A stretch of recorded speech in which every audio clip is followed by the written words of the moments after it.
up, everybody? How's it going? It's Tuesday again. Can you imagine? Like, there's one of these every week. That's crazy.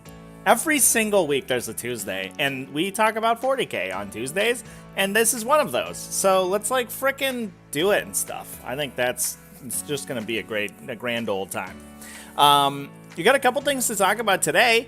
A lot of Warzone Nephilim spoilers over the last week, or leaks and updates and stuff like that. We also got, I got my BCP up here. Got some interesting lists from the last weekend to talk about. Might do some targeted videos on a couple of exclusive, or of specific ones, because some real cool little results coming out of the weekend. A lot of Tyranids, obviously, still. We won't talk about them because we're back to Leviathan Tyranids killing everyone, basically, over the course of the weekend, which is a little bit unfortunate. But we had some standouts from GTs over the weekend that were pretty exciting. So we'll talk about that. Thanks everyone for coming and joining. Hope everyone had a good weekend, by the way. Hope everyone got up to some gaming. Does anybody play some games this weekend? Manuel Valera, am I coming to the SD Open? SD. What does that stand for? SanDisk.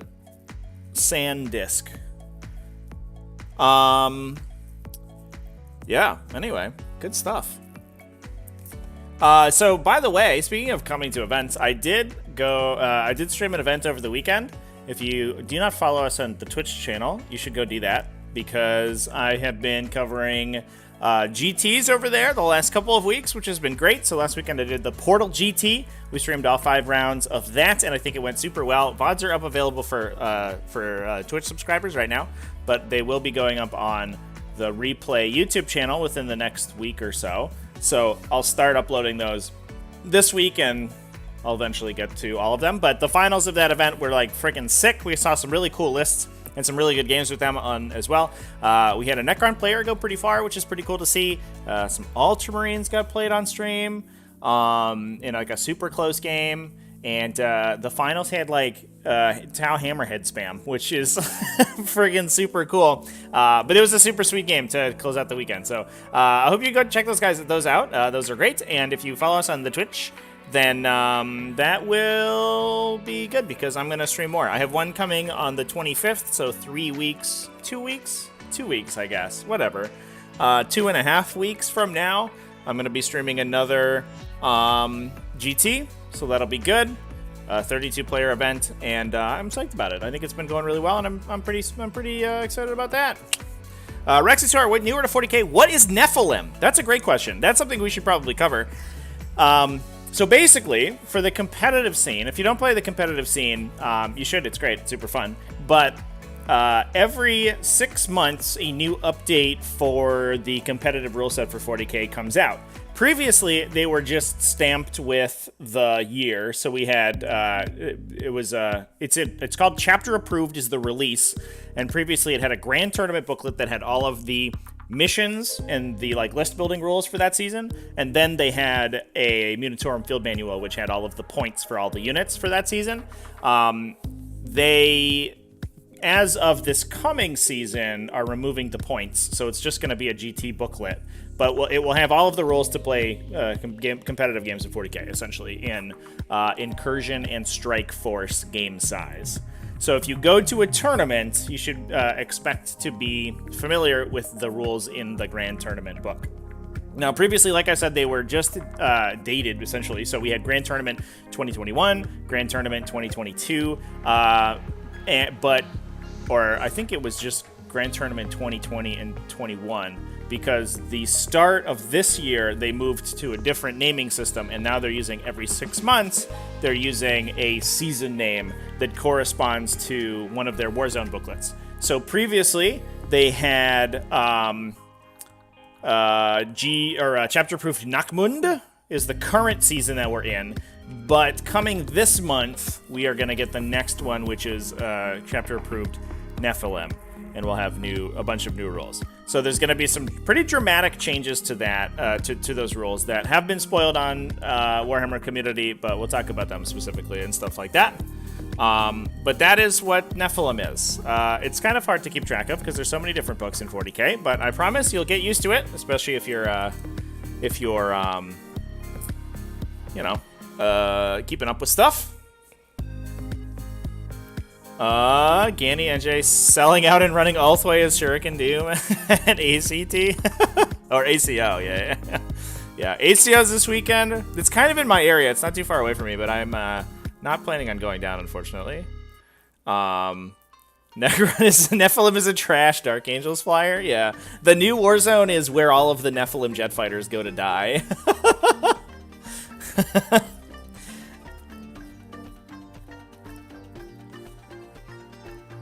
All right. Anyway, let's talk about some lists, chat. Let's talk about some lists for this from this last weekend because we had some good ones. So I took some notes for myself. So we had some interesting GTs. Factorum ran a GT, but it was only 28 players, so it was exactly at the level of a GT. But that meant that because they ran 5 rounds, they oops, that's not it. It's this guy. They didn't end up going to an undefeated, so they had several X and 1s. Including the event was being won by James Hobbs, playing Farsight Enclaves. He also had Jake Harding with an Adeptus Sororitas list, which is a little bit off the wall.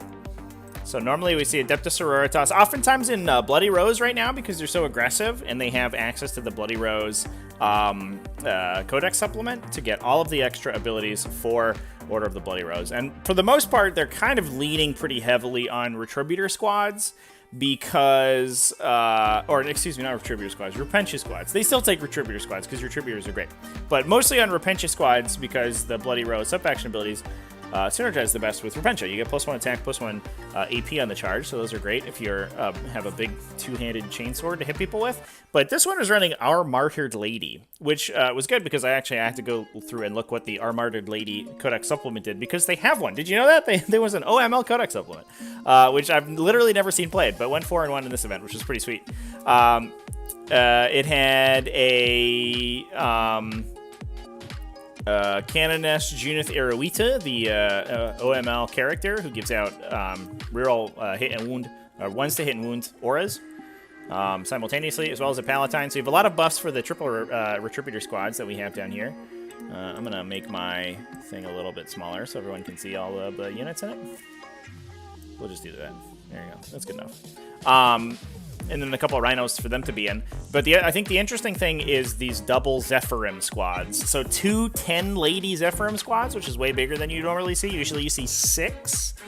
So they can be used to retrieve Nachmund data if they end up dropping into a particularly nice place to do so. You also have Angelic Ascent, so they can go into reserve and then come back the next turn so that they can bounce in order to set up their retrieve Nachmund datas.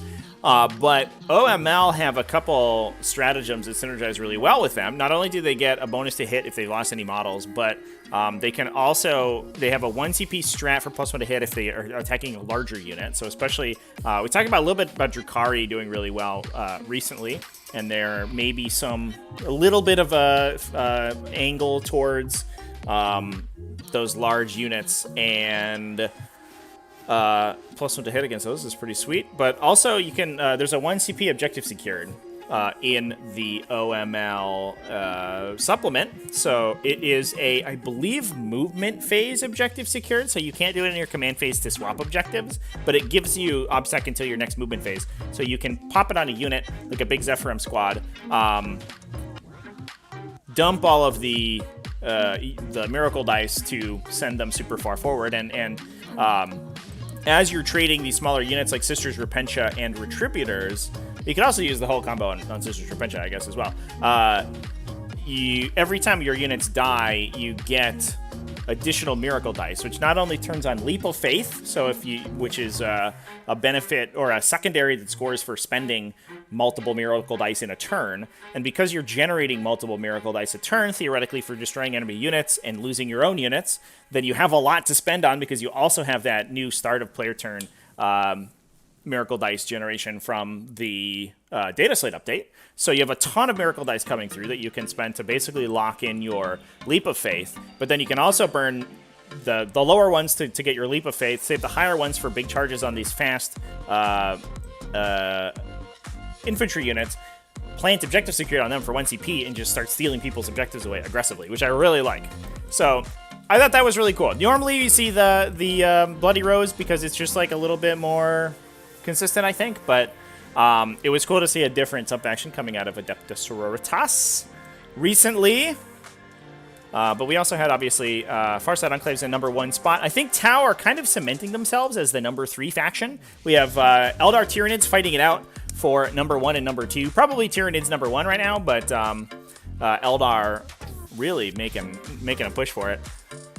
But Tau certainly, I think, have been popping up the most often in that 3rd slot. 4th is like kind of up in the air. Sororitas have been doing well. Blood Angel's doing well.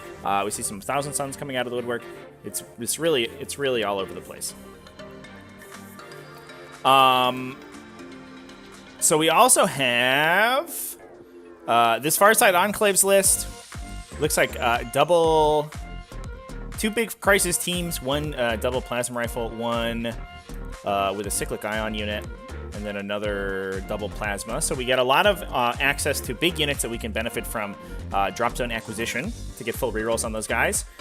And 1 Hammerhead, which I like to see. The Hammerhead in Farsight Enclaves is just about as efficient as it is in Tau Sept. I think those are the 2 sub-factions where you would take them because obviously the heavy railgun Hammerhead is reliant almost entirely on 1 shot to deal all of its damage with that big railgun shot. And it has a targeting array so it can reroll its hit roll, but you want to have a sink to reroll its wound roll, because oftentimes it's wounding on 3s if it's shooting heavy vehicles, or maybe 4s if it's affected by a transhuman effect. So if you're fighting against like Leviathan Tyranids or something like that, it's going to need a 4 to wound against most of their Synapse creatures, and that's a little bit awkward. So sourcing their wound reroll somewhere that isn't the command point reroll is really great, and Farsight Enclaves gives that to you as a sub-faction ability. So that's pretty cool. We do have Commander Farsight, who I like to see. We have a Cold Star Commander with solid image projection, so it's to keep him very safe. That guy's super tough to kill, and then he's just outfitted with 1 billion burst cannons. No... we have a prototype, yeah, the DW02 Advanced Burst Cannon that fires through damage ignores. And then Precision of the Hunter to full reroll, and then a second commander in an Enforcer. It's... we're 1 troops choice off for making this a single battalion detachment, which is a little bit unfortunate. So we're burning 2 CP in this list, but I guess that's fine. We have a commander and Enforcer with an Onager Gauntlet, so the 3 damage punchy fist weapon, and Exemplar of the Kauyon. So we have 2 Exemplar outlets. Commander Farsight is the Warlord, so he has Exemplar of the Montcalm built in. So that is full rerolls on a unit as long as they're within 9 inches or 12 inches of their target if you've selected Monka. Exemplar of the Kauyon is a redeploy, and then you can use multiple redeploys if you've selected Kauyon. So I like having outlets for both tactical philosophies in Tau lists. I think that's the hallmark of a really intelligently designed Tau list.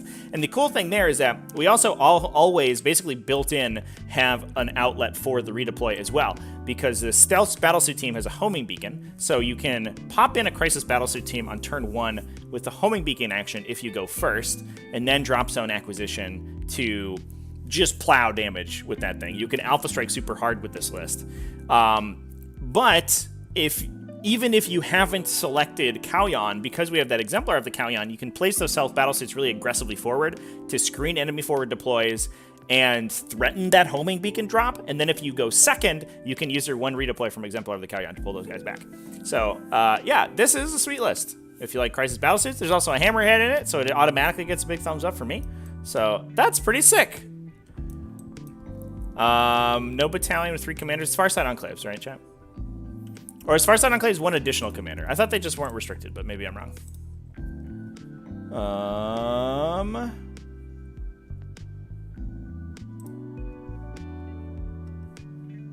It is in the detachment rule.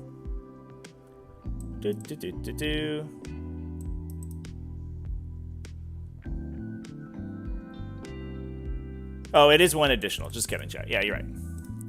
Fair enough. Yeah. because Commander Farsight eats a commander slot. All right, that's a good call out, chat. You're right. That's so weird. Why is it +1? I don't get the commander restriction.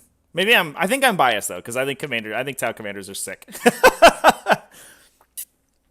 As a big fan of Hero Hammer, I like Tau commanders, so I would like to see more of them on the table. That's why I like the lists with Shadow Sun, I think, because she like gets you a cheeky extra commander. She's like, hey, I can come, but I bring my own detachment with me, and you're like, hey, nice, thanks, Shadow Sun. Plus, her guns are sweet, and she gives a full reroll aura. She's fucking awesome. What a sick model. This is also this is Zach Newland, also in this event, went 4-1 with Death Guard. So interesting, at this 4-1 level, we have a lot of what's the word? Diversity up in here. We have 2 Tyranids, obviously, because we're going to, but then 1 each of Tau, Sororitas, and Death Guard. And Death Guard have been wildly underperforming, so it's nice to see them at a 4-1. And this is a really interesting build, too. This is a Blightlord Terminator-centric build. It's running a Plaguecaster, Typhus, Big Boat of Plague Marines, 30 Poxwalkers, and then 2, is it 7s? Oh, the meme number. I love it. 2 7s of Blightlord Terminators, 1 Volkite Contemptor, Tallyman, but no Tollkeeper on Tallyman. I really like, I think I would, man, I wish we had a Tollkeeper in this list. Can we take it? Maybe we forgot to put it on. No pre-game stratagems have been declared, it looks like. Is that right? Yeah. So maybe it's supposed to have a Tollkeeper, but we didn't use the stratagem. Because that gives exploding 6s to hit to the Chaos Contemptor and all of the Blightlord Terminators. So you can turn their weapons into plague weapons. If you get them close enough. I guess we don't have a Arch Contaminator in this list, so we don't get full rerolls, but at least you get reroll 1s. You get reroll 1s to hit, and potentially +1 from the Tallyman, and then you explode your 6s to hit. And they just kind of go ham. The combi bolters on Blightlord Terminators are actually relatively scary, although they are only 7 mans, they're not the full 10. Plus you can give them +1 to wound as well with the 2 CP strap, but that's a lot. So, I don't know. We do have Plague Skull of Gluthila on one of the Terminators. And that's like it. All right. Oh, Revolting Stench Bats and the Foul Blight Spawn. Yeah. But I guess putting those objective secured Blightlord Terminators to work. Good stuff. Congratulations, Zach Newland, for a 4-1. I think that if you can be like rest assured that your oh great, it friggin' logged me out. That's cool. If you can rest assured that your the missions you're playing are gonna be are probably gonna be the 5 objective missions. Those big Blightlord Terminator bricks are pretty good. The problem is when you hit the 6 objective missions, you just get or if you don't have like good terrain on the approach, you just get vaporized on the way in, which sucks because they're too slow to just like be able to jump on the thing.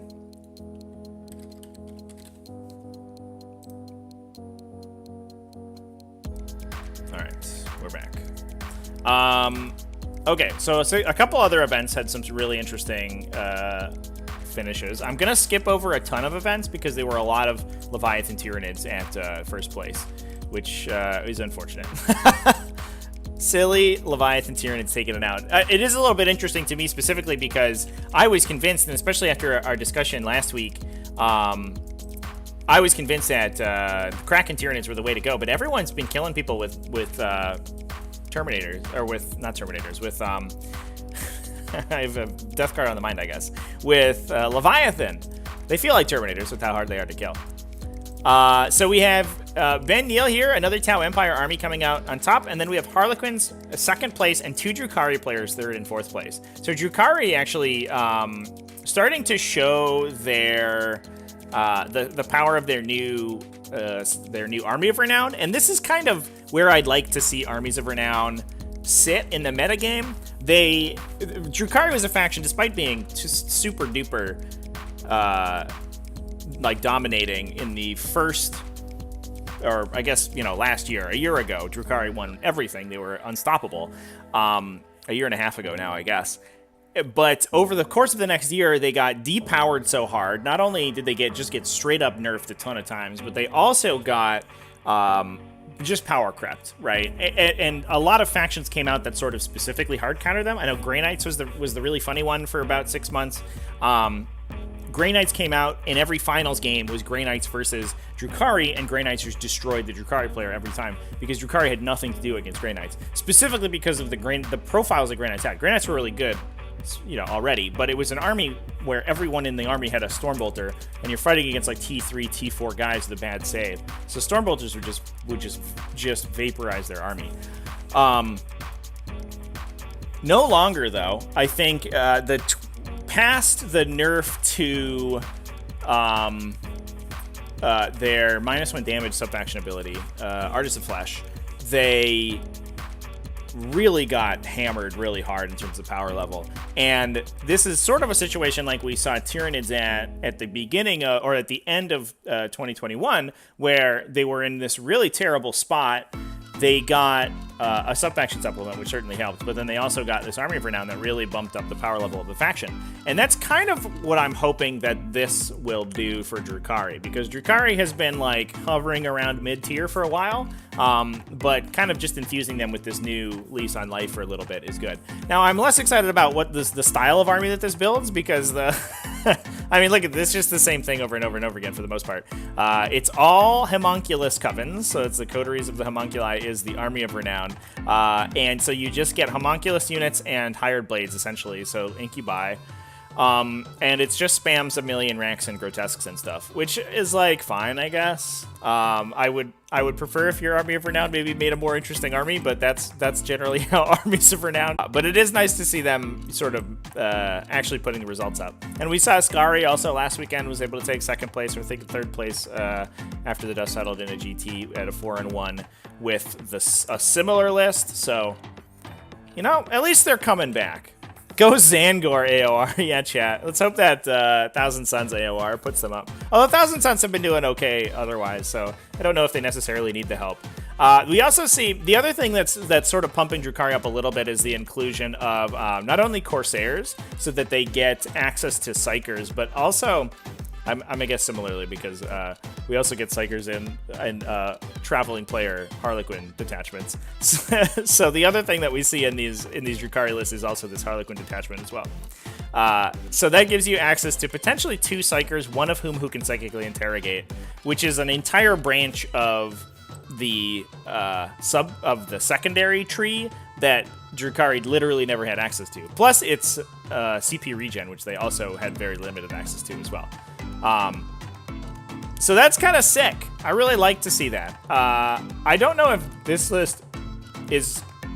It's kind of interesting because Harlequin troopers basically do the same thing that regular Drukhari do, which is like sit in a transport and then get out of the transport and advance and charge into something. The troopers generally... I guess they just sort of do things differently than regular Drukhari units. They're a little bit faster, and they're objective secured, and they're way better than witches in almost every way. But they don't have the same like level of damage output that like incubi have, for example. So that's why we're still seeing things like incubi. Plus, Cavalite warriors are just like mad efficient, and the Court of the Archon is also super efficient for its points cost. You also get Drukhari shooting, which isn't amazing, but it's better than Harlequin shooting for sure. So I guess like the majority of the forward presence in this style of army is going to be those Harlequin troopers, but you get some support from the Drukhari, which is interesting. I don't know if that style of list is going to have the same sort of raw power that the coteries of the homunculi list has, but we'll have to see. It did get to the finals. And that was against one of our 2 undefeateds here. We do have Harlequins in the undefeated, who have been doing less well than I expected. I literally expected Harlequins to come out as like on top as one of the best sub-factions out of the Eldari Codex. But man, was I wrong. because Hail of Doom's really broken. So it turns out getting a bunch of Strength 6 2 damage guns that automatically wound on 6s and just force you on your invulnerable save, even against Drukhari, or even against Harlequins, is really a good way to kill Starweaver super quickly. But we do see Harlequin still putting results up, which is nice. And typically this Blaze of Light characterization sort of troop spam, so 5 units of player troops, all of those are in Starweavers. They have access to fusion pistols, 2 fusion pistols. Sometimes we also see neuro disruptors in those units to push their damage output out of the transports really high. And then a smattering of the different melee weapons. And those guys are basically there to just trade for objectives. You can put a transport on an empty objective and take it. If your opponent kills the objective, these 5 idiots come out, you have to deal with them. And it's really obnoxious, and it's hard to deal with. Plus you also get the Super Smash Troop Master, Foot of the Future, and Player of Light. So +1 attack on the charge, and the Foot in the Future basically automatically makes your charge with +6 inches to your movement. And then Chegar Rose for a Strength 5 full reroll, or Strength 6, I think, with the Player of Light, full reroll, 3 damage melee weapon. Seems good. Seems pretty good. Corsair also opened the possibility of a webway. I guess that makes sense. And is this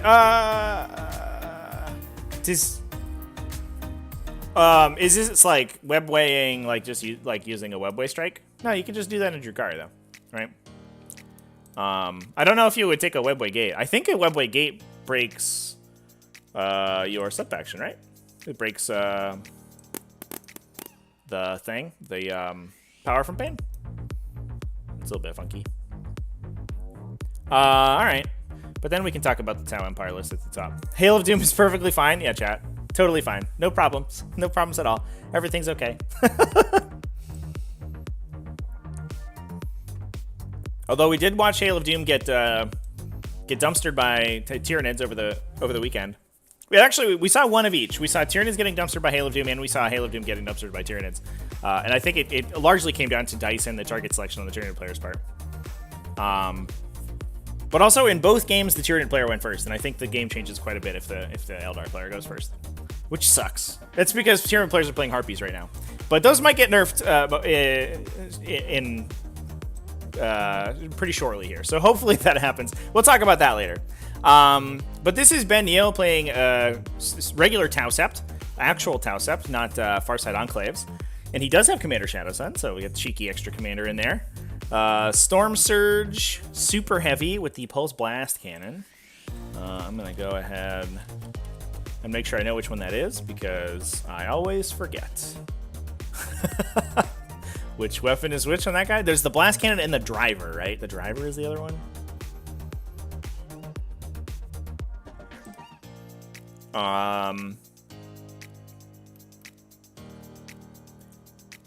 Yeah, okay, so the Blast Cannon is the 2-shot 12 damage or 6-shot 4 damage gun, and the Driver Cannon is the 3d3 3 damage gun. And I think it's been going back and forth which one's more effective. The Blast Cannon was taken very often for so long, but I think the low AP on it, it's only AP 2, and so in an environment of Armor of Contempt, you fire 6 AP 2 shots and you kill like 1 Space Marine who's in cover.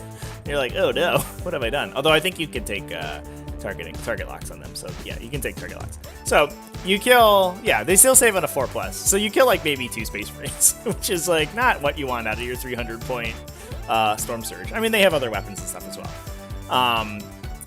But the 3d3 AP 4 felt better in my opinion, but I think the only 3 damage on it feels a little bit bad. So I think it's up in the air which one you take. The Dispersed Blast Cannon is probably better against Tyranid profiles, though. If you're worried about Tyranids and Eldar, you want the 6 shots without Blast, because it can also shoot them into melee, which is nice. Although it can fall back and shoot because it's a big Titanic boy. So I guess you're not that worried about that.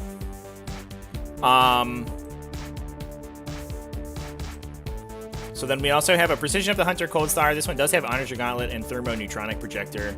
So the 2 damage punchy Flamer plus the 3 damage Honors Your Gauntlet. You get to make your attacks with both weapons because the Flamer gives you attacks in addition, which is very nice. 1 Ethereal. Exemplar of the Monka on the Ethereal. Sick. And then we also have Exemplar of the Kalyan. So again, we're seeing this like same combination where you get both Exemplars because Shadow Sun has Exemplar of the Kalyan built in. We have Long Strike in this list. Love me some Long Strike. I mean, I've already talked about how much of a sucker I am for Hammerheads, but also he can give out a Marker Light effect to a core unit or another Hammerhead. So he can give a +1 to hit basically to the Crisis Suits, which is awesome. And then we have 3 individual broadside battle suits, and that's to take advantage of the Tau sub-faction bonus. So they get a floating reroll hit or wound, which means unlike the Farsight Enclaves, you're not just locked in to use it on your wound roll. So you can ensure that you get your hits with the broadside battlesuit teams. They have stabilized optics so they can move and shoot. And I guess we're just maximizing our rerolls with them. Twin SMS and a marker drone each. So if the marker drone connects, they're hitting on 3s with the 2 rail rifle shots with a reroll. So they're probably hitting both of their rail rifle shots. And I think this is the configuration that I would take a broadside in.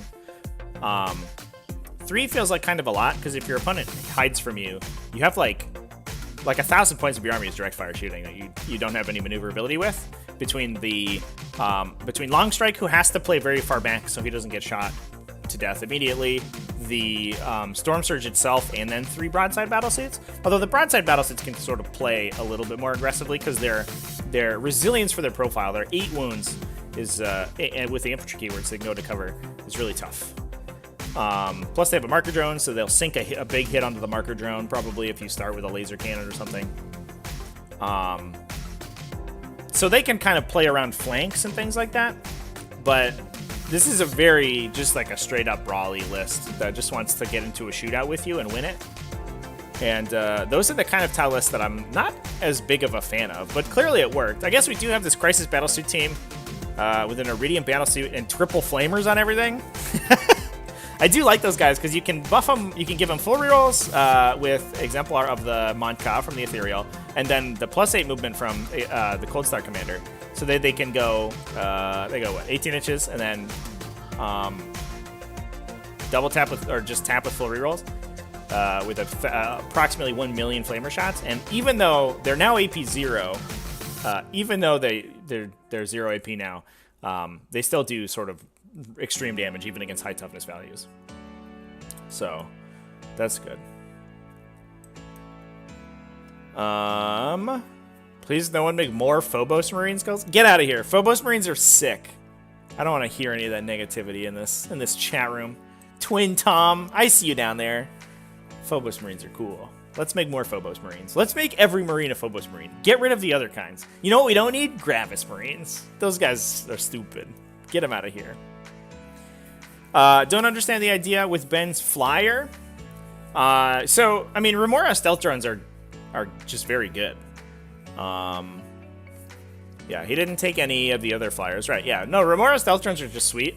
They have built in, I think, they have 2 long barrel burst cannons and a seeker missile. If I remember correctly, let's see if I turn my little rules page on here.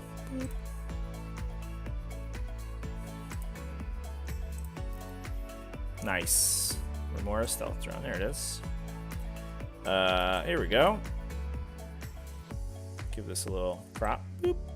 Oh god, what have I done?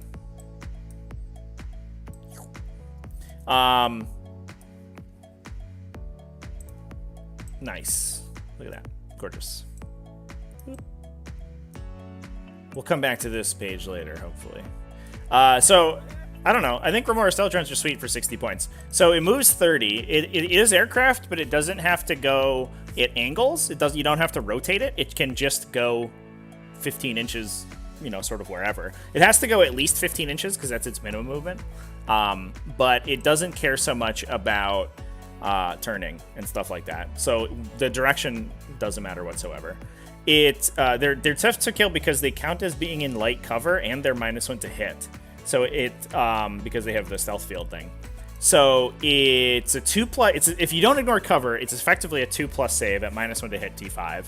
which is pretty good. Like, we just talked about how difficult to kill broadside battlesuits are, and we're 3 wounds off of a broadside battlesuit who's out in the open. They open up a lot of secondaries for you, like they're an automatic score on an engage on all fronts, for example, because they're a vehicle unit.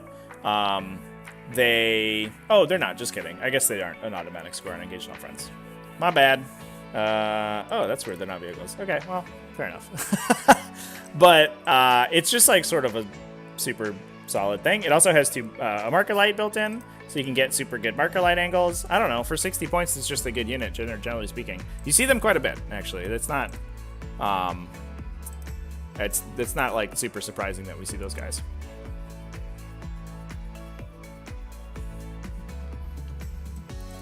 Don't convince you to buy one? Yeah, don't buy one. Buy like 2 or 3. I don't know if I would take that many Remora stealth drones, but I would take a lot of them because I think a lot of them tend to see play for sure. Yeah, their profile is really, really good. Definitely. And especially, we're talking about a list that, like, I was just bemoaning the fact that this list, like, doesn't move very much. And it certainly helps if you have an aircraft that moves 30 inches in there. At least to be able to, like, peek around corners and shoot. If there's, like, 5 rangers standing somewhere, you want to at least have something to try to deal with them. And having this little dude in there certainly helps. All right. That certainly is a Tau-Sup list. And then I think the last one I wanted to talk about was a little bit interesting. We had Bluff City, which had a pretty surprising winner. Although maybe not so much. Here we go. Seth Piper, Bluff City, going 6-0 with Black Templars, chats. Templars of 6-0, won a big event. I don't know. I guess I should look at the event listing itself. I don't know how many players this was. Go. It was... looks like 52. There's a place in there for a buy. 52 players. Very nice. Got down to 1-6-0, and Seth Piper with Black Templar, who I believe we've talked about going X&O with Black Templars in the past. So congratulations to him. We got Andy Patton over here. Shout out to Seabiscuit from the Discord server. He's from the TacticalTortoise Discord server. Exclamation point Discord if you're not in there already. Get on in there. Going X and 1. We have another Death Guard at X and 1. Death Guard, man. They're coming back. They're making a comeback. But let's talk about this freaking Black Templars list, because I really like the approach that this list took. This list has almost every single piece of anti-psyker tech that you can put into a single Space Marine army. We're missing, I think, like the Reliquary of Gathalamor, and we're missing like an Inquisitor. But we have basically every other one, which is pretty sick. So we have a Calyxus Assassin. So we have the 18-inch -2 to cast aura, and he can't be hit by psychic powers. That one's a little bit funky, because in order to project that up the table, like, you have to have him sort of in the front of your army, and his aura is only 18 inches, but psychic interrogation is 24. So a lot of times I see a Calyxus Assassin, I'm like, I'm gonna interrogate that guy right there. Which is pretty funny. So that one's a little bit funky, and that's sort of the way that most of these defensive psychic abilities will work out, because we have Skull of the Cacodominus, which is a 12-inch -1 to cast bubble, and you can once per game project an additional 18-inch -1 to cast bubble. So if the Chaplain and the Calyxus are next to each other, you're -3 to cast within 18 inches of them, and -4 to cast within 12 inches of the Chaplain. So that's a lot. I think that one I like the best, because the 18-inch bubble is triggered at the start of your opponent's psychic phase. So once per game at the top of their psychic phase, you can turn it on. It projects that big aura. So you can see whether or not they have set up to try to psych you, and then you can shut it down. So unlike all of the other auras where your opponent can play around it, if this guy's up in the front but you can't shoot him, because obviously you shoot after the psychic phase anyway, then he can really sort of get in there and mess up your psychic phase. So, like, you know, a Tyranid player is he's put his Warp Siphon on a Maleceptor or whatever, and he's like declared his Neurothrope aura, and he's set up for a big Maleceptor turn to bullet mortal wounds into you. You can then trigger the Skull to make sure that he's in the middle of it. Plus, he's only 100 points for the jump pack, So you can just kind of send him in and then trigger a -2 aura on somebody and just be like, hey, deal with this dude for a turn. I don't really care about him. I didn't give him any upgrades, so whatever, go get him. The other thing, because we have 2 chaplains, which is pretty rare to see in Space Marine lists, that's a real benefit of playing Black Templars is that they can actually support multiple chaplains because you have the Boisterous Oratory Black Templar specific stratagem. So one of the chaplains cast for 2 CP can be automatic and in addition to normal casts. So you have a chaplain with Canticle of Hate, then you have the Primaris chaplain who has all of the Black Templars litanies with Master of Sanctity, so he's got Wise Orator, so he's +1 to cast and casts twice. The regular chaplain can then for 2 CP cast Canticle of Hate for +2 to charge and Litany of Hate. He just has to roll for the Litany probably to give you the reroll aura as well. So you actually basically can have four litanies out pretty reliably. And that's even without, like, there's even more support for chaplains in Black Templars because you can take the, there's a relic for cast on two dice or recite on 2 dice and pick one, and I forget what the relic's called. But it's a very good relic and very nice. How many CP? So the list starts at 9, according to this. And that stratagem I was just talking about is 2 CP. But 9 CP to start with should be fine. It's a single battalion detachment, so we have double Assault Intercessor squads, which is pretty standard. 1 Primaris Crusader squads. This one is 5 Initiates, the Sword Brother, and 4 Neophytes. So we've just tacked on a couple of Neophytes on top. This one has Light of the Emperor's Grace, so that's an additional -1 to cast off of the Crusader Sergeant. And I believe that it is 18 inches, but I'll double check. And those stack with all of the other psychic test cast penalties that we have available. So you can potentially sneak a -5 to cast on somebody if they're like in range of all of your abilities. I have to imagine that most of the time we're gonna spread those out so we can make any casting penalties like, oh, it's only 12 inches, excuse me. But it gives you +1 leadership. Yeah, nice. But you can also just spread out all of these casting penalties across the breadth of your army if your opponent has like a lot of casting, so that they, especially because we're looking at fighting against Tyranids right now, which have a lot of casting, especially if they want to do like psychic actions and stuff like that. Plus the Maleceptor, it's good to debuff that guy. Not for long though, because he's getting nerfed again, as we will talk about later. But the other meta contender is Eldari, and Eldari have a lot more offensive spells, so they want to get up within 18 inches of you, and you could use those big 18-inch auras to really punish them. So if you like lead with the Primaris Crusader squad, with the Crusader Sergeant, you can force them to deal with the Crusader squad before they can hit your more heavily defended units that are hiding behind them, which helps a lot. So like if they want to get in range to do a Doom, for example, you can screen such that the Crusader with the Relic is going to be giving -1 to anyone who's behind him, 5-ish inches behind him, who your opponent wants to get hit with Doom. And like an example of that would be these Blade Guard veterans that have a super souped up veteran sergeant. So we have Champion of the Feast and Sword of Judgment on that guy. So he has the 3 damage power sword and +1 wound, attack, and weapon skill. So he's hitting on 2s with, he goes to 5 attacks, 6 on the charge, I think, with a 3 damage sword. So he's basically a smash captain hitting on 2s, strength 7. Pretty good. It's all good stuff.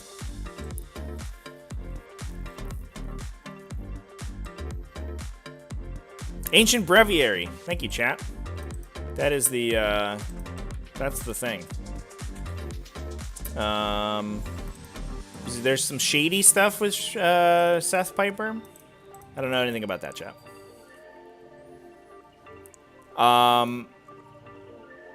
So we also have 2 Redemptor Dreadnoughts in that list. A Vanguard Veteran Squad with Icon of Heinemann for the AP reduction to make them a little bit tougher to kill. I like this inclusion as well. There's an Outrider Squad with a Holy Orb.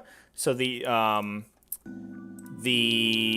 Holy Orb is a targeted fight last. It hits in the shooting phase and it smites on a 2+, and in addition, not dice roll specific, makes the target unit fight last.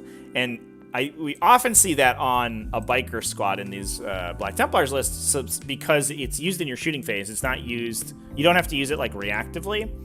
So if you're pushing aggressively across multiple enemy units, you can have the Outriders just zip to whichever unit you don't want to interrupt into you, and then force a fight last on them. Plus deal some mortal wounds, and then charge them with like the Vanguard veterans or the Blade Guard veterans or whatever. So that's like a pretty cool wombo combo. I think these are just onslaught Gatling cannons on the Outriders, which is pretty sweet. And I think also having a couple of ranged outlets. I mean, we have the Redemptors as well as some Eradicators in here. But having a couple ranged outlets, and especially fast ones that can get around line of sight blockers, is pretty good, because you can oftentimes set up devout pushes to move the unit closer towards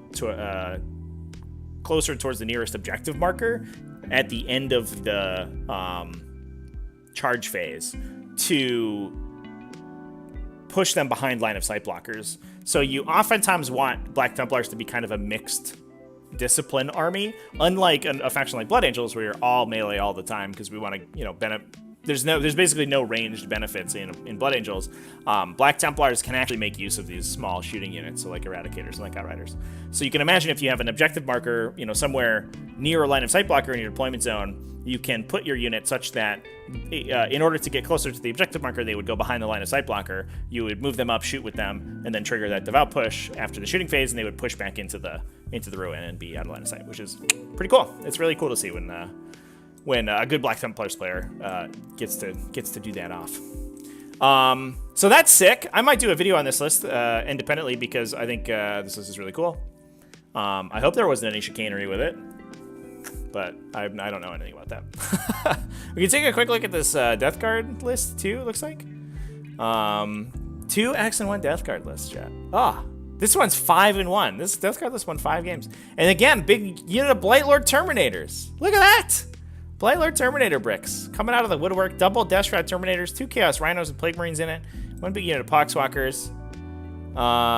Do we have a Tollkeeper? We do have a Tollkeeper in this list, so we can do the full Tollkeeper wombo combo on the Blightlords.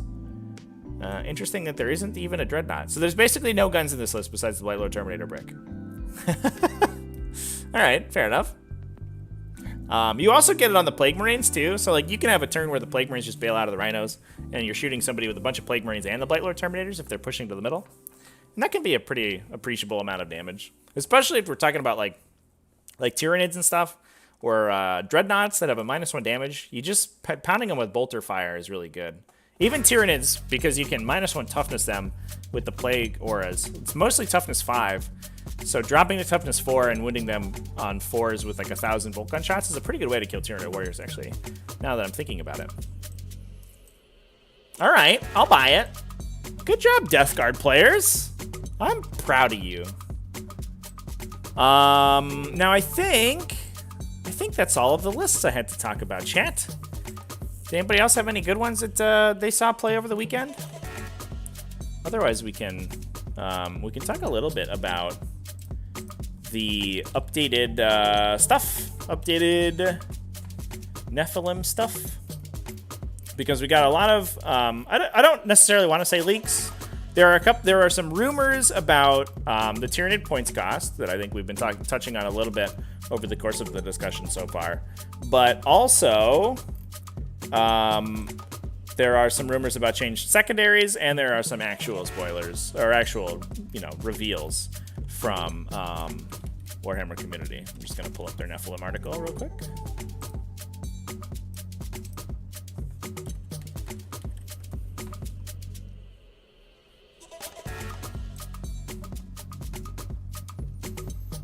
Is there a link to where I get the list from? So this is just on Best Coast Pairings. I said there was a Necron list. Did I? Oh, I streamed a Necron list over the course of the weekend. I don't know how he finished up. That was Sean Cushing. But yeah, there wasn't a Necron list in the discussion today. He won his first 2 games because he did that on stream. He went... Oh, he went 2-1 and dropped. So, sorry.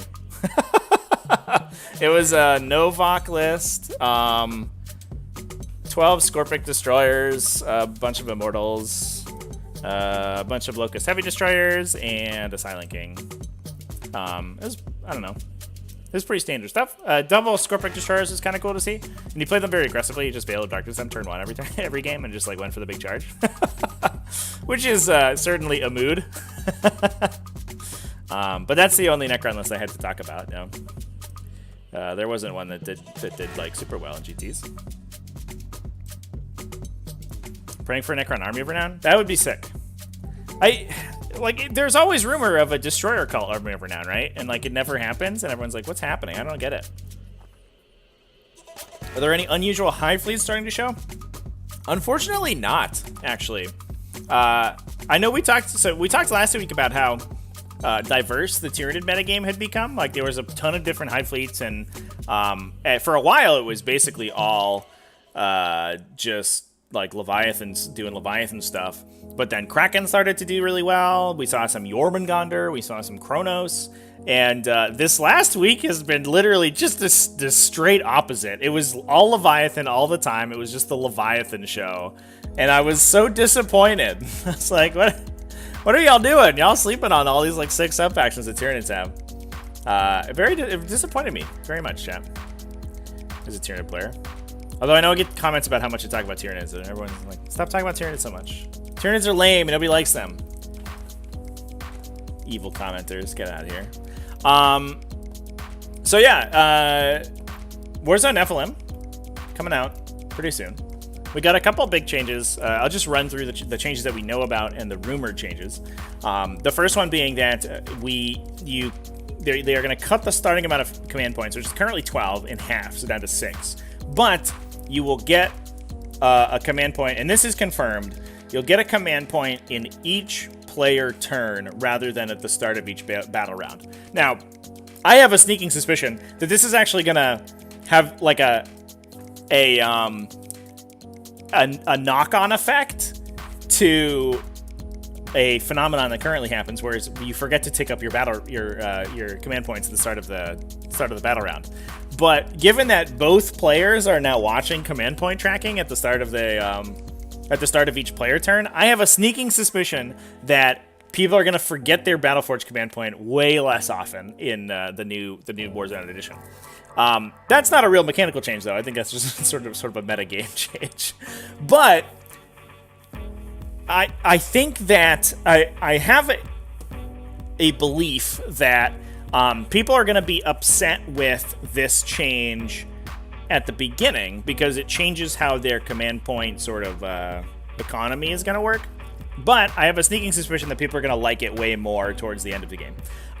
The reason that I think that is that, or as they get more experience with the format, the reason I think that is that the late game of 40k tends to be kind of, it's left a little bit by the wayside because of how lethal 40k can be. It's it's relatively uncommon that you get a game where both players are in the game all the way to the end.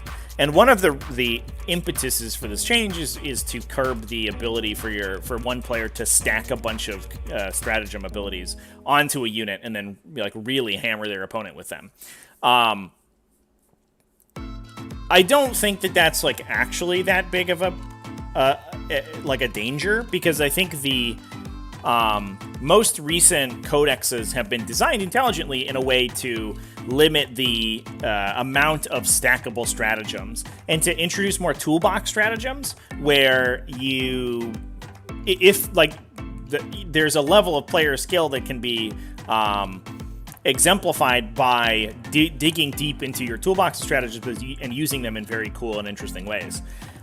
We literally just streamed a finals game last week where we had a stratagem used by an Adeptus Sororitas player to redirect enemy attacks onto a character to protect a single battle sister that was holding an objective in order to confirm OPSEC on that objective and take it for the Sororitas player. And that was a stratagem I've literally never seen used before, because it's very rarely useful.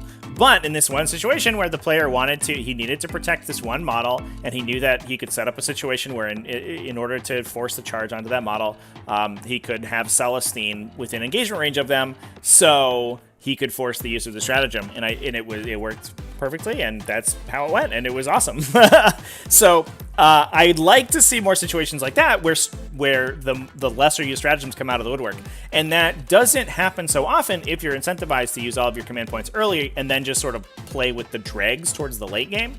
In addition, the late game of 40k can be really cool and interesting, and if you have more command points at the end rather than the beginning, the available options to each player become much cooler as well. So I know personally, as someone who I think I watch more games of 40k than I play these days, having more things happening throughout the entirety of the game rather than just at the beginning of the game is going to make 40k more intellectually engaging, and I think that's fine. I don't think that this is a push to remove command points or remove stratagems or anything like that. And I've gone on a tirade before about how I think the people who criticize the stratagem mechanic and command point mechanic and say they want it out of 40k are wrong and silly. But I do think that while it's going to change the face of the game at the beginning, I think people are going to get used to it and they're going to have a lot more fun with that. Now, the part that's a little bit worrying to me, at least from a sort of a mechanical engagement standpoint, is the rumor that Relic and Warlord trait unlocking is changing. That in the new format, you will no longer unlock a free Relic and Warlord trait if you've taken your Warlord for that faction. Now, this is a little bit hokey because, although not totally unheard of, because most of the codexes specify Relic and Warlord trait unlocking inside them, but it's not, the GT format has introduced list building restrictions in the past. For example, the selectable keyword mechanic has been baked into the GT book rather than into a core role. So that one's not. I don't think it's particularly problematic to have that as a specific GT rule. The downside, I think, is that it makes characters much less interesting, and I think it artificially reduces the length of the depth of the Relic and Warlord trait selections. I think you boil everyone down to their best one or two Relic and Warlord traits, and you very rarely take any of those other ones. Whereas you can dig a little bit deeper if you have not only a free Relic, free Warlord trait, but then up to 2 or 3 additional of each, depending on the codex you have and the supplemental stratagems that are available to you.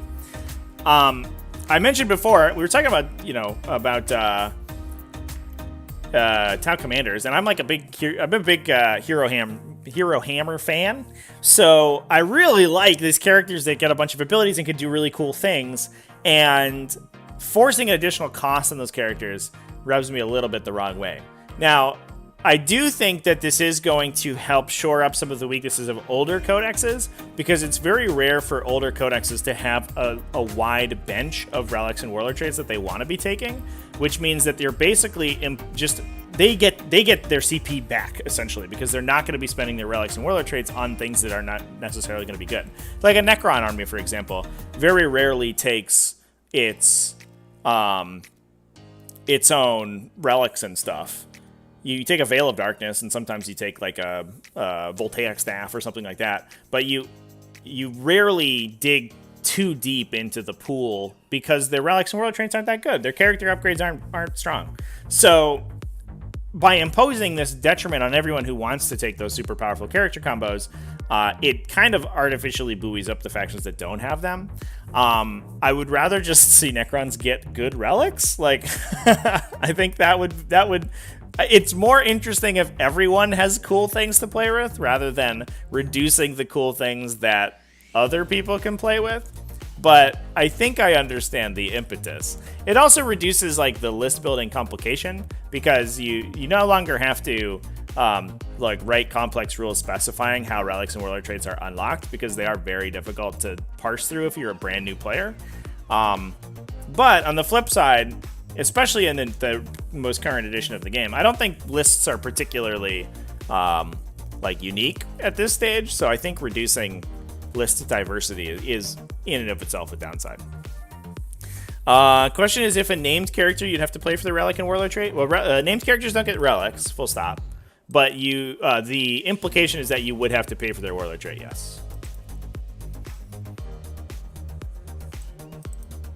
Matthew Kane, people really want stratagems out of the game. Yeah, so stratagems are a relatively new introduction to 40k. I think they were included in the game in 8th edition, which was, I guess 8th edition came out like 5 years ago now. So people who are like super legacy players who have been playing since, you know, the dawn of time have played the majority of their 40k experience, have not had stratagems at all. You basically just had literally just the stats on your units, and that was in, and like you could pick your psychic powers basically, and that was it. That was all you had to play with. And so there's kind of an old guard that really wants to go back to that, but the gameplay is super boring. There's no utility to anything. You're just like compare your stats to your opponent's stats and see who wins, and then the game's over. So while yes, there are a cadre of people who want that, I don't think those people are correct.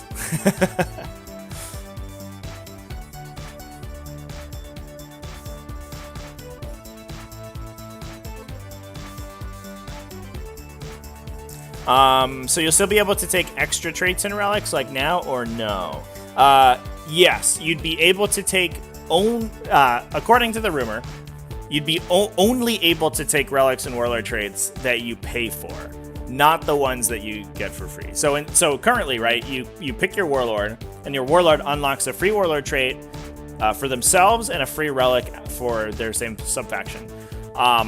Then on top of that, you can typically use requisition stratagems to buy them. The rumor is currently that you pick the warlord, then you use requisition stratagems to buy relics and warlord traits. So you would probably, for a Strike Force game, a 2,000 point game of 40k, you would probably be capped at 2 of each, rather than the current 3.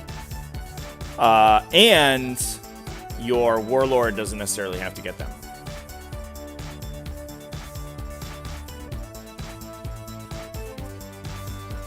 So a solution to increase the cost per repetition of the strat would seem like it would work. I guess. Like, if you could increase opportunity cost, potentially. But, I don't know. I think relics and warlord traits are cool, and I would rather see more of them rather than less, honestly.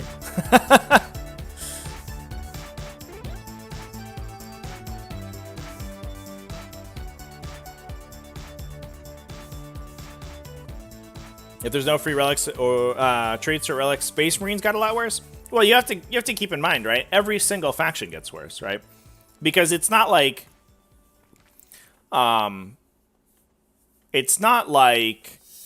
Space Marines are going to lose their free relic and warlord trait, and everyone else is like gets to keep theirs. Everyone else everyone has to pay the same CP cost for it. So everyone got a step worse. And the factions with better relics and warlord traits get hurt even harder, which tend to be the top factions in the game. Not 100%, but oftentimes the best factions in the game also have the best character combos. And so you can kind of artificially like knock them down a peg by forcing everyone to pay the same tax.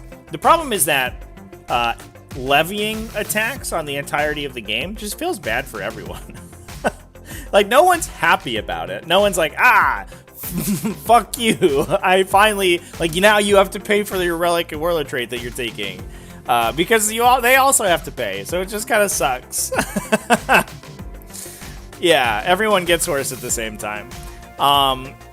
So I understand that there is a benefit to a mechanic like that from a balance standpoint, which I talked about earlier. But I'm not sure that the opportunity cost of that change is worth the change itself. because I mean, having unique characters that you can build in interesting ways is really cool and fun, and limiting that across the entirety of the game just sucks a little bit. So I don't know. That's what I have to say about it. We also have some other changes to talk about. Secondary objectives getting changed. Apparently, there will be new secondary objectives for every faction. I think they talked about this in... or there will be new secondary objectives for codexes that don't have their own full gamut of secondary objectives. Although whether or not this is just the ones from the current book, I don't know. Actually, now I'm coming to think of it. I'm hoping that this means that old codexes will get their 3 secondaries printed, so they have more options for secondaries, but I don't know if that's the case now that I'm reading the article again.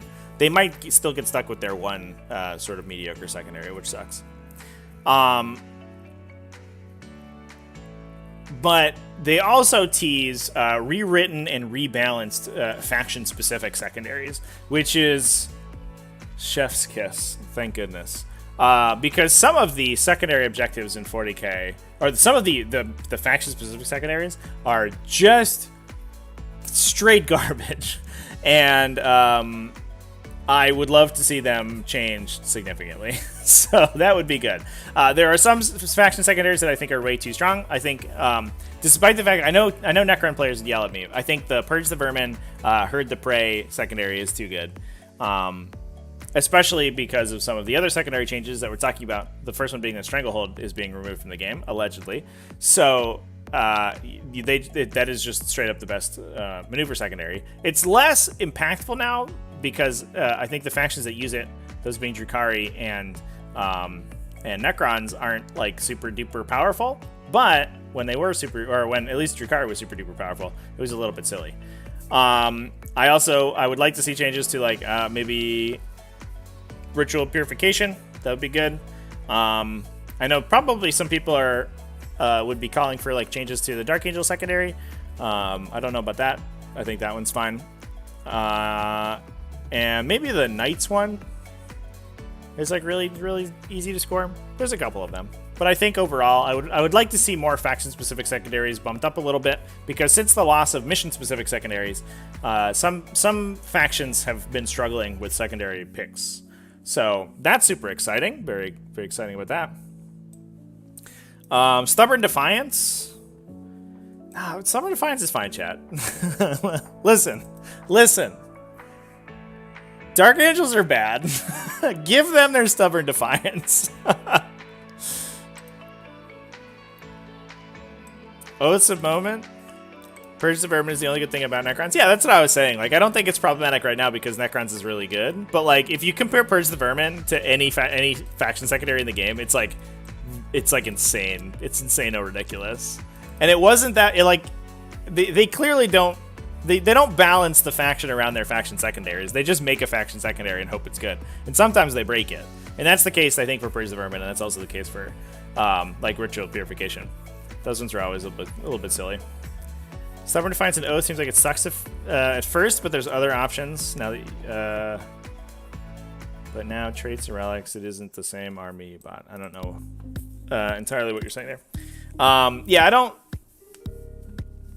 I don't know about Oaths of Moment. I think Oaths of Moment is fine.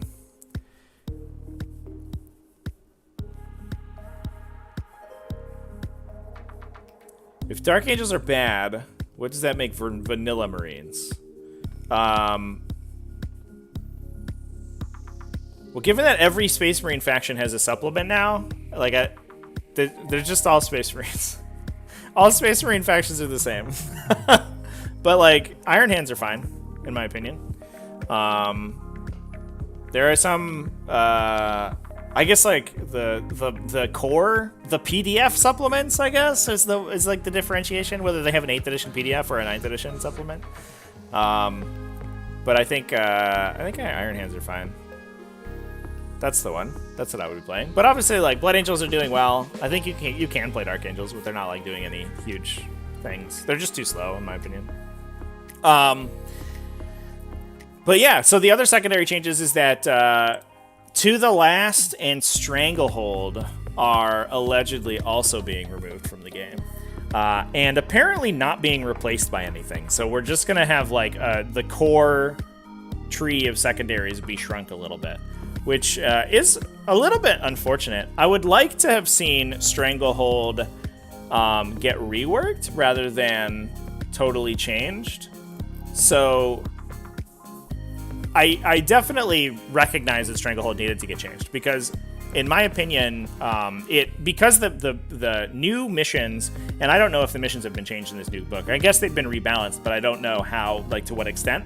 But then the Nakmund book focused so much on 5 objective missions that Stranglehold was like just an auto take so many times, because more often than not you had 2 objectives on your side of the table, 1 objective in the middle, and to score Stranglehold, which was at least half of the objectives on the board and more objectives than your opponent to get 3 points, all you had to do was take the objective in the middle of the table. So you would just like kill your opponent off of it, trade 1 OBSEC unit for it, call it a day. That you lose 5 dudes, your opponent moves 1 unit on, they also get Stranglehold, and you just pass the middle objective back and forth. And it was such an easy 15-pointer if you were both just trading for the middle objective that it made the game super lame and boring.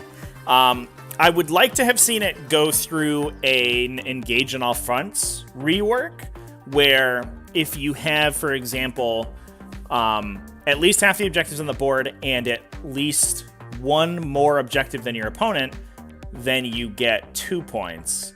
And if you have half of the objectives on the board and 2 objectives more than your opponent, then you get 3 points. So I would prefer to see that than the secondary being removed wholesale, because I think it becomes a real question mark on a 5 objective mission, where you can probably safely get 10, but if your opponent gets a 12 on their maneuver secondary and you blank on the other in the other categories, then your opponent wins by 2 points. So you have to like make this consideration whether it's worth taking Stranglehold to play more aggressively, just like an Engage on all fronts, where you can pretty easily score 10 with Engage, doing exactly the same thing. But if you push really hard, you could potentially get a 15, but if you trade a lot of your army for it. So that's what I would like to see changed, but according to the scuttlebutt, we just lose Stranglehold entirely. So so that's just how it is. Yeah. The big nerf. Now, I think it's, like I said, I think it's fine. I think Strangle was I don't think Stranglehold was like the worst secondary. I don't think it was like particularly problematic, but it just made the game so samey. In so many missions, you could just like windmill slam Stranglehold and then say go. And that's not great. That's not what you want out of the secondary objective system. Now, the To the Last change, I think is, in my opinion, is much better than Stranglehold. Because unlike Stranglehold, where the objective is forcing conflict with your opponent, you have to set up situations where either you're killing them or you're taking their objectives away from them, assuming that you both have equal control over the objectives on the board. To the Last actively disincentivized you from fighting. And in 40k, a game where basically the only mechanic is shooting your opponent with guns and then punching them with fists and stabbing them with swords, if you're not fighting, nothing's happening. You're not doing anything. The game isn't like progressing in an interesting way. So, To the Last was not a well-designed secondary, in my opinion, and I think it can be gone. I think it's compounded by the fact that it was often a trap unless your list could basically make your units immune to damage. And first of all, you probably shouldn't have that in the game. Maybe get rid of those units first. But that also then incentivized these builds to become hyper points denial in order to like be able to play To the Last, and that just sucks super hardcore. So I think the big one right now is Azuryani taking multiple Phoenix Lords and potentially multiple units of Swooping Hawks could basically make those units entirely unkillable, full stop. Especially with Behareth and Swooping Hawks. All of those units can deep strike after they shoot with their guns, which means they can do damage to you, then be immune to counterattack if they hide behind line of sight blockers. And unless your opponent has indirect fire or like some way to get around at them, or just friggin' tables the remainder of your army, there's basically like nowhere for them. There's no way to kill them. So you'll automatically get your 10 or 15 on To the Last, and you're incentivized to play these units that do not allow your opponent to attack you at all. Now, I think without To the Last, you probably still take those units. Behareth, for sure, you'd always take. That guy's amazing. And I think Swooping Hawks are good in and of themselves. I don't think you necessarily need to be building for To the Last to take them. But I'm excited about this change because we get less of a focus on this denial style play, and we get to actually play more games of 40k. I'm just envious of Behareth and 20 Hawks. I'm not envious of it, because I'm gonna be honest, it looks boring to play. Like, I don't know if I would play those units if I played as Yuriani, because it looks kind of sucky. Like, okay, everybody hides, your go. Okay, my turn, I move and then I shoot and then I hide again, your go. No, please don't attack me. Whatever. I would get so bored, I would fall asleep playing that army. Stranglehold and Investigate Sights is a killer combo if you can hold mid. Investigate Sights is a sleeper secondary for sure. I took it for the first time. I talked about it my show last week, actually. I took it in an Eldari game for the first time in my entire life. And I almost maxed it. I got a 12 on it. That sure felt pretty good about. I lost it one turn because I think a random shot. It might have actually been Swooping Hawks. Just wiped my my Gargoyle squad in one shot with Catalyst on it. I was a little bit sad. Oh, sad. We hyped the rumor that Trajan would be banned in tournaments, so we should take it with a big scoop of salt. I think that's certainly the case. I agree. Any of these like alleged rumors, we should probably take with a little bit of salt for sure. Definitely. Probably should nerf the Skyleap thing every turn with Swooping Hawks. Yeah, I mean, maybe. I think I'm a little bit more worried about it with Behareth than I am with Swooping Hawks. Because I think Swooping Hawks' damage output is low enough that it's not like game-breaking that they get to attack every turn. It's just very annoying. It is game-breaking when they get to do damage and also automatically get you 5 points. But if you're not To the Lasting them, like, I think it's okay. Plus, there's oftentimes a situation like where you have to stand them on objective and your opponent actually gets to pin them in place, and then you get to, then you have to actually like fight with them.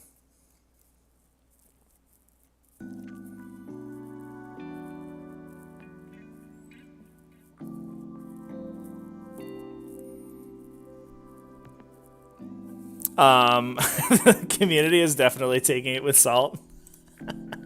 What don't they take with salt, chat? All right, so the last thing we want to talk about is that there's also free points in a PDF, which is very exciting. Yay, good stuff. Thanks, Warhammer Fest. The last thing that I want to talk about are Tyranid points changes, which are rumored.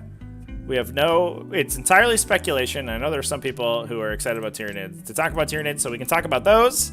As far as I know, no other points changes have been rumored so far. But I'm sure someone can correct me on that if they have been kicking around. So, and to be fair, I do think that Tyranid's like points changes are the way to nerf the faction. I think the faction's too strong right now. Their win rate certainly implies that, and some of their stuff's too cheap, so it needs to get changed. I would like to see.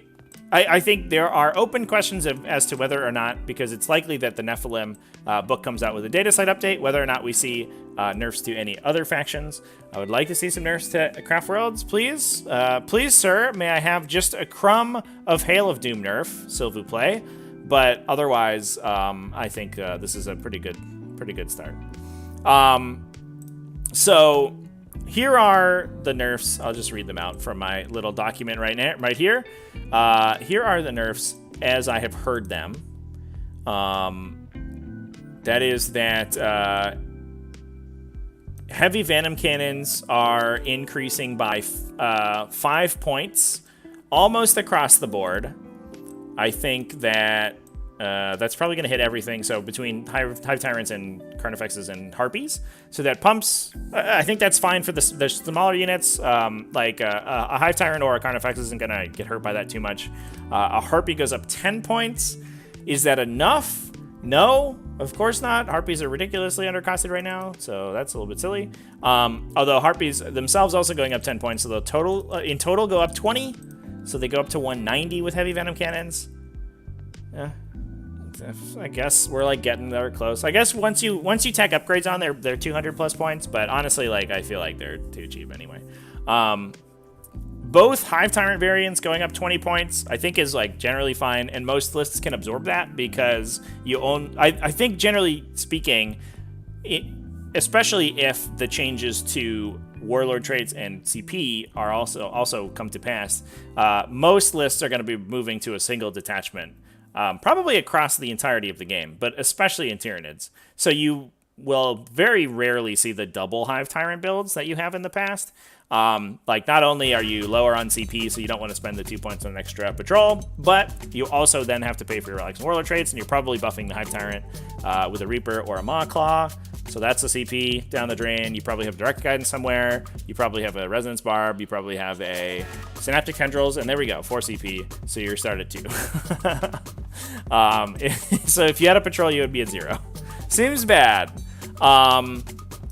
So going up 20 points in the single Flyrant, not the biggest of deals, and it definitely makes sense.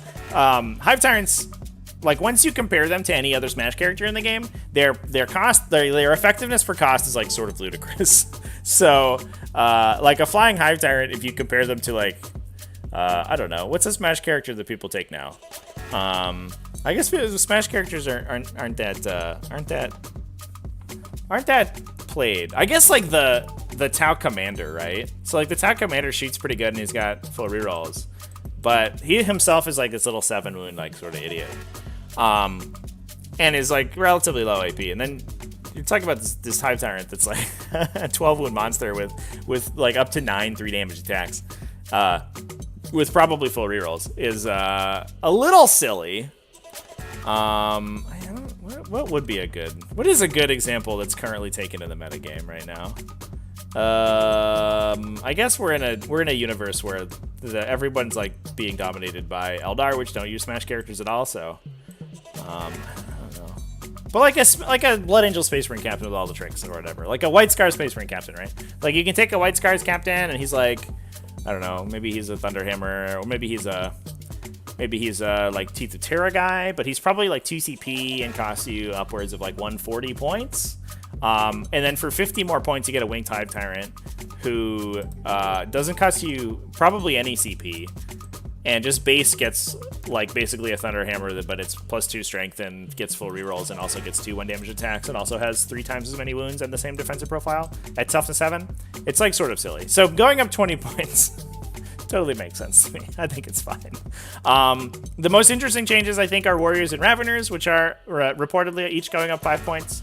The list I was playing currently, so I was doing the math in my head, the Kraken list I was playing had 33 total Raveners and Warriors, which means it went up 155 points if this change is correct, just based on those models alone. It also had a Hive Tyrant, so it went up another 20, so 185 points. And it had one Pyrovore, who is also reportedly going up 10 points to 40. So it went up 195 points, which I think is fine. It like you cut one warrior brick and then you're good, or you cut like some of the support units and then like you can make points for it. And I think that feels very fair. Like 10-ish% feels like where Tyranids want to be. The other changes to Maleceptors, which is an RIP because reportedly Maleceptors are going up 50 points to 220, which I think puts them directly into the garbage. I think Maleceptors were like, you saw them a lot. I think you see them currently in Leviathan lists because they sort of compound with Harpies. Oftentimes the guns that want to shoot Maleceptors end up shooting a Harpy instead because the Harpies are a little bit more immediate of a threat. So you deal with the Harpies and there's a Maleceptor running at you who can beam you for mortal wounds. But in and of themselves, a Maleceptor wasn't like, I don't think it's like the dominating threat that it was previously because they can only cast 2 spells. So I think you could justify a slight points increase to a Maleceptor, like maybe 15 or 20, 50 is too much, and I think I don't know if anyone will ever take a Maleceptor ever again at 220 points, because they've already been nerfed 3 additional times. They had their ability to cast psychic actions and spells nerfed. They had their the targeting on Power of the Hive Mind nerfed, which also hit zone thropes, unfortunately. And they had their other thing nerfed. What else got hit? What got hit? I forget. There was one other nerf in the thing to change them. So they got hit 3 different times, and then also got a 50 point upgrade. I don't think you play them. They sold all the extra Maleceptor buffs, and now you can nerf them. There you go. We did it.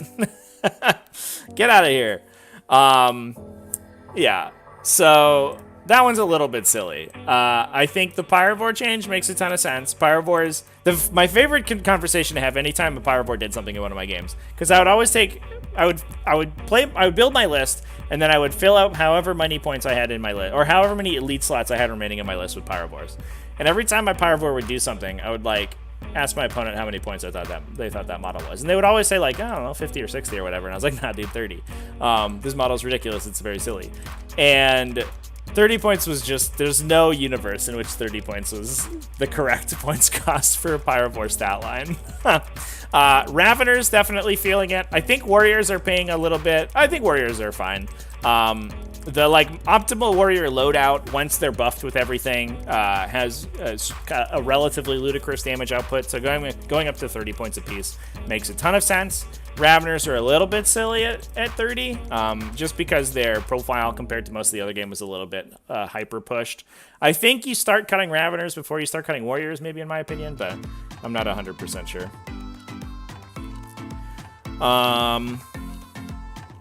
Yeah, it was the additional power casting as characters, and the psychic oversight changed, and then there was one other change, and I talked about it previously, and now I don't remember what it was.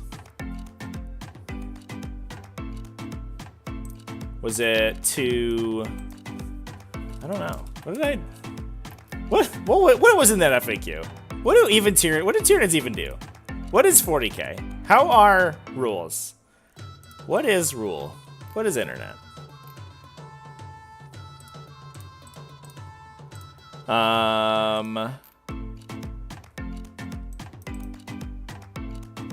What did they change? Performing a psychic action is treated as the same as manifesting a power. Yeah. The power of the hive mind targets characters only. Oh, and then you can't hive nexus them. That was the other one. You can only target hive nexus on core units.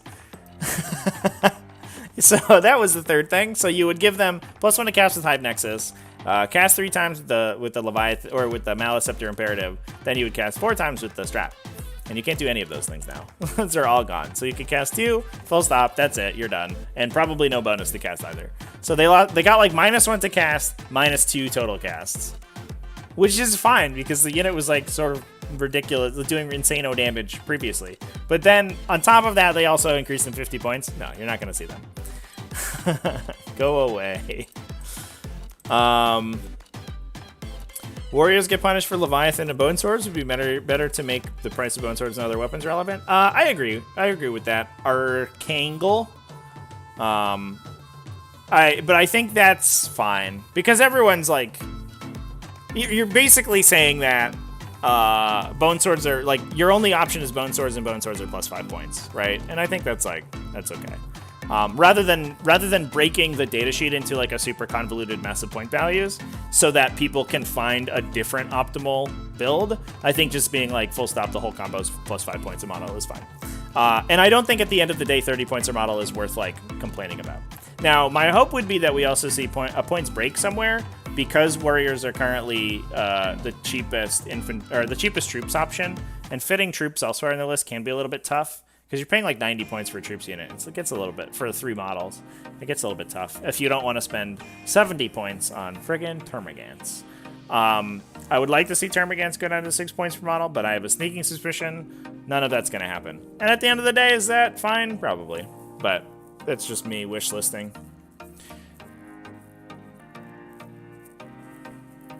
Imperial Guard literally doesn't have a strategy that allows you to unlock extra warlord traits. I mean,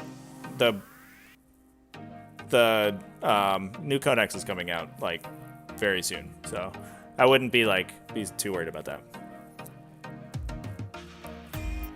They're also probably, I imagine they've been pretty good about sort of incorporating new mechanics into existing factions. So I imagine they would, like, if that was a problem, there would be maybe a generic strat for it, like a 1 CP once per game get a warlord trait, or they would just put it in a data slate where like, yay, look at this new stratagem you have, get a warlord trait.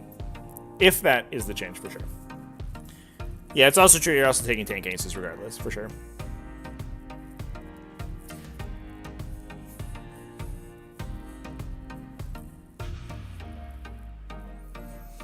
So yeah, I think they would, for old factions that don't have 9th ed codexes, I would imagine that there would be a, like it.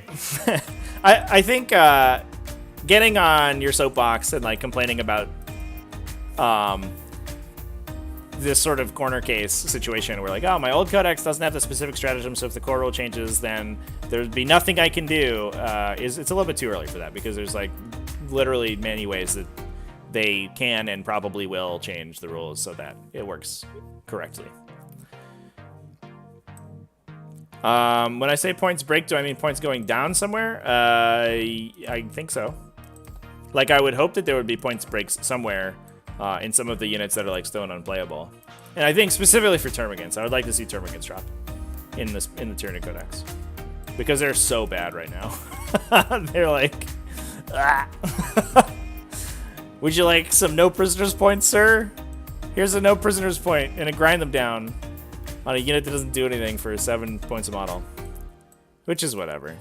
You'll see them played, I think, if Warriors go up to 90 points for a squad of 3, you'll see Termagants played just to cut points, but like you won't be happy about it. You would much rather take Gargoyles if you can, because they're, I mean, like infinitely better. For 1 point per model, you get like a sick defensive strat, you get a billion extra inches of movement, you get fly, like it's awesome. It's super good. But anyway, I guess the ultimate question of the video is whether that's going to fix 40k, and I think that the Tyranid changes are going to go a super far way. I think Tyranid's problem right now is that their stuff is too good. I don't think Tyranids have any, like, but Tyranids end up a lot of times being a statistical check on your opponent, and they just like ask whether or not you can kill Tyranid profiles efficiently before they kill you. And oftentimes the answer is no, because old codexes like can't deal with this 9-man Leviathan Warrior brick, and they just get run over by it. And that sucks. So I think increasing the points cost of all that stuff so you have less of it, good. I think that probably cuts Tyranids. They're around a 70% win rate right now. They probably cut down to like a 60-ish, which is, you know, the upper level of where you want to be, but is probably fine. The real question is whether we hit the other top factions in the game. I think specifically Azuryani, obviously. The whole Eldar book probably needs to get hit somewhere. We talked about Harlequins a little bit today. I'm of the opinion that I think Harlequins are above the curve. And I think they actually have a higher win rate than pure craft worlds, but they have a lower player base, so the players that tend to play them tend to be relatively good, relatively strong. But I'd still like to see them get hit a little bit, and for sure I'd like to see craft worlds get toned down.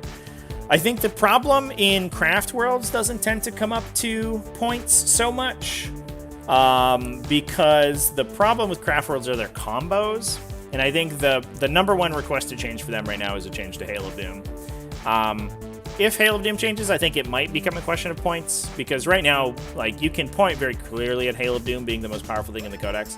But if Hail of Doom changes and everyone moves back to Ulthway, the faction's still going to be effective, and may, in some instances, is going to be like more obnoxious to play, because I think Ulthway plays like a denial game better than Hail of Doom does.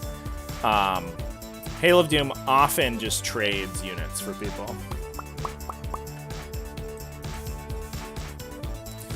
RIP Steelers? Dude, I've been playing Gene Steelers in my Kraken list, and I think they're sweet. I like them. I like Gene Steelers, chat. I think they're good. Harlequins are already hit with the 50% increase on Void Weavers? Maybe. Was it enough, though? I don't know. I think Void Weavers are the silliest thing, but I think the thing that wins Harlequin's games are player troops being, like, basically obsec anywhere you want. And I don't even know if, like, things need to change significantly. I think they also often will also end up being, like, a stat check, where they're just like, can you deal with 1,004 plus vulnerable saves, most of which has OBSEC? And you're like, no, I can. Like, oh, you lose. Get out of here. Get wrecked. I think I would maybe like to see a change to Luck of the Laughing God. I think if I were to pinpoint one change in Harlequins, I would like to see. I think it would be that. I think your starting dice is probably too high, but I don't know. I don't know if there's anything I can point out to be like, this profile should get a huge points increase. Because outside Void Weavers, like, nothing in the faction was particularly pushed super hard. But I do think that they're like, too consistent with all their rerolls. If Craft Worlds go up in points, Yunari players will cry. That is a baby I am willing to throw with the bathwater, chat. Yunari players, you can just go play Craft Worlds. I don't know, man. What's my opinion on balancing AdMech to reach 45 to 50%? My question would be, are they not already there? I don't know if AdMech need changes. Do AdMech underperform that highly? I guess, like, with the changes to indirect fire, I could see, like, the Scorpii being pretty sad. But I don't know. They won LBO. That metagame didn't look too much different. I guess it does a little bit. They got outperformed by Eldar doing the same thing, basically. I think for the most part, especially for a lot of those mid-tier factions, you just have to hit the top stuff, and then everything kind of equalizes a little bit.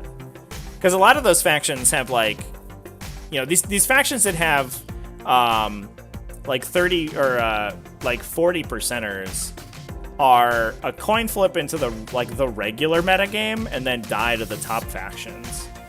And if you cut the top factions down to 50s, then their win rate goes up anyway, because if they hit the top two X number of X percentage of the time and lose 90% of those, then their win rate's gonna get cut by like 10% just artificially. So I think that the focus right now should be on nerfing the top stuff, and I think that's Craftworld Codex and Tyranids for sure. But like I said, I think knocking the 10% off Tyranid's point costs, I think that's or Tyranid's point, army size, I think that's a good start. I don't know if it's going to go 100% of the way to fixing the faction and putting them at like a 50%, but we'll have to see, I think. Otherwise, I don't know if the changes, the other changes that we've had spoiled or rumored are going to do a lot to change the balance of the game. What ends up happening is that, the most efficient lists will still just win the fight, and then they'll score victory points after that. It's very rare that the victory point scoring dramatically changes how factions operate. So we'll have to see. But I do think that if we get a robust Munitorum field manual and a data slate release, I do think that the new release is going to be sweet.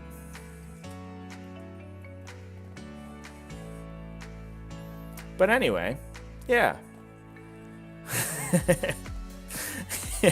Yeah, Chad, are you envisioning a future where Tyranids lose 200 points out of their list and then start winning more? They're like, whoa, I just cut this shitty Maliceptor out of my list and now I win all my games. I low-key, I think that there is because Tyranid profiles, and this is, part of the secondary objective mechanic that's kind of beneficial, right, is that it punishes really spammy armies super hard. So the list I was playing currently is a Kraken list and gives up 17 points on no prisoners. And I do think that there are going to be some situations where I run into opponents and, I cut a bunch of individual models out of my list and my opponent suddenly can only score, 13 on no prisoners or 12 or something. Then my win rate, potentially increases. If I'm forced to take a more balanced list. That also might be the case for the CP reduction as well. because buying specialist detachments gets super pricey. If you only have 6 CP to start with and you have to buy relics and warlord trades, buying an outriders or something could get really expensive. So you could see that, I guess, change some of the more optimized lists that just trade CP for like optimal force org slots. But if they literally don't have enough CP to do that, then that could be good. I don't know. That would be interesting. Anyway, I think this has been a good discussion, chat. I think we talked about some sick lists today. I was very excited to see Black Templars doing good. I was excited to talk about a lot of Death Guard we talked about today. Good on Death Guard players. Sticking with it. I'm proud of you guys. So many Blightlord Terminators. But yeah, I think we'll go ahead and close things out. Oh, here come the Slaanesh bots. Get rid of those. Goodbye. right as we close out. Thanks everyone for chilling with me. I will be live streaming. I'd like to stream tomorrow. We have a pod finals on Thursday. And I think I have a streamed game on Friday. So for sure, Thursday and Friday, I'll be streaming over on the Twitchy channel. If you're a subscriber over there, you can go watch the games from the GT this past weekend. Highly recommend you do that. I think the finals game was like friggin' super cool. And I really liked it. I had a super good time commentating the whole thing, and I hope to do more in the future. So follow the Twitch. Subscribe to this channel. I don't know. We got some other stuff going on. And thanks for tuning in, everybody. Remember to keep it classy and have the happiest of wargaming. Just wargaming bliss. All right.